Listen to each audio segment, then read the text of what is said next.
rabbit hole and how deep and how far we want to go is really how much do you want to discover about your true nature?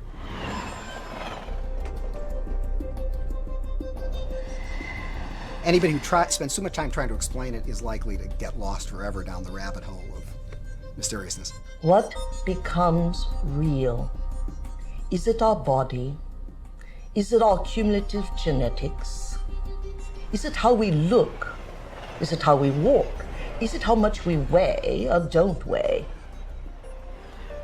What we're going to do with that knowledge and how we're going to speculate and examine possibilities and potentials to ask the big questions. What if? What would it be like? How would it be? The moment we ask those questions, it forces the brain to begin to fire in new sequences and new patterns. It breaks the routine.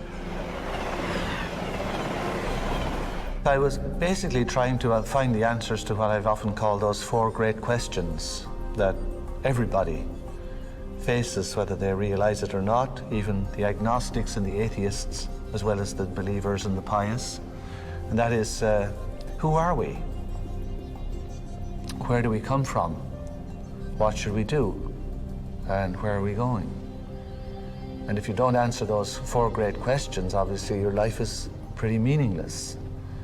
And many people just stuff those questions down, and they want the answers made for them, or they want somebody like Jesus or Krishna or Buddha or somebody else to do it for them. It can't be done. It's like wanting someone to be born for you, or to die for you, or to eat your lunch for you. These things are inescapably personal. What is truth? What is lasting truth? What is really important to you? Questions about whether the world really looks anything like we take it to look, or whether this is just something that's radically altered by being filtered through our perspective, so on and so forth. These are questions which I take it everybody has a natural curiosity about. These are questions, you know, these are the sorts of questions that, you know, thinking about them is what makes life interesting. Physics of mind, physics of thought. What is a thought? What's it made of? Is it made of anything? Does it have its own independent reality? So these are the kind of things that we have to ask about. These are some of the questions that quantum physicists and so forth are looking at, and some of the questions that researchers of consciousness studies are looking at to try to uncover and unravel what is human consciousness and how we make sense of it. Why are we here? Well, that is the ultimate question, isn't it? By we, I assume you mean consciousness, conscious beings. That's we. So why is consciousness here? Do we really think we've used the mass of our brain power? We think we've really reached the depth of our intelligence? That would be an insult to us. We're really great beings. Where do we end? You know, where do we end and the rest of the world begin? You know, how come we feel separate when we aren't separate? And of course, one of the big questions is, if everything is mutable and reality isn't set, well, how come it feels solid? The question really is, what is God doing to make a universe? Oh, God. When we ask the great questions, something amazing happens in our mind. We have to stop the routine way in which we think. We have to stop allowing the environment to turn on the circuits in our brain that cause us to think the repetitive patterns that we are so in the habit of thinking on a daily basis. To ask the great questions is to be an inspiration. It's to stop the moving locomotive of our life. Are all realities existing simultaneously?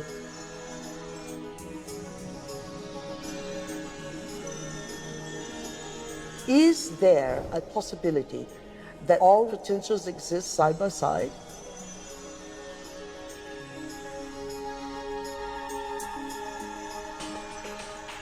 Have you ever seen yourself through the eyes of someone else that you have become?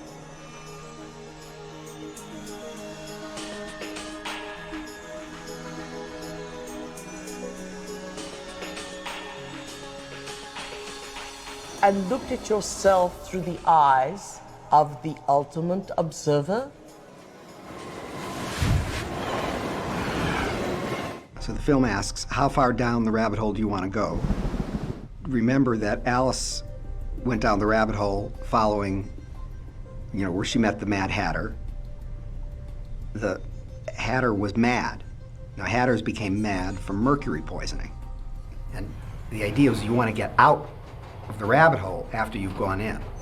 So there's two stages to science. There's the crazy part where you go down the rabbit hole, and then there's the part where you check the craziness of your ideas against a rigorous, strict, straitjacket-like process.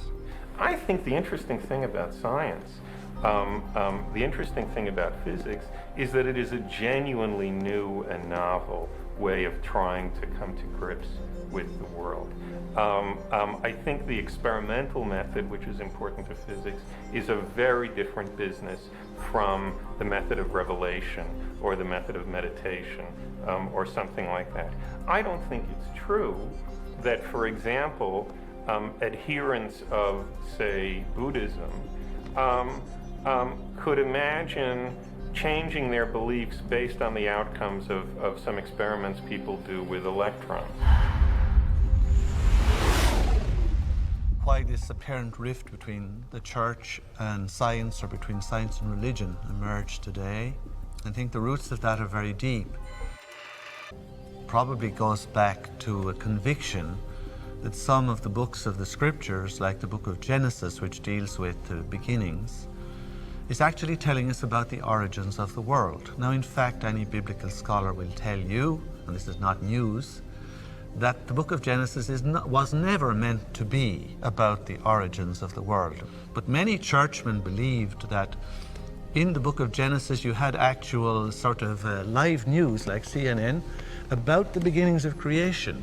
And therefore you had many people down through the ages, like the famous Archbishop James Ussher in Ireland in 1650, who calculated all the ages of the patriarchs back along and worked out to his own satisfaction that the creation of the world occurred in the year 4004 BC on the 17th of September at 9 o'clock in the morning. Descartes invented dualism to avoid the problem between the church and science. A long time ago, we made the decision to separate sort of spirit from science.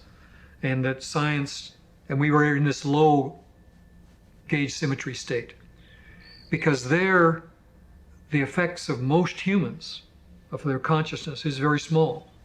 And so we were able to learn how to do science.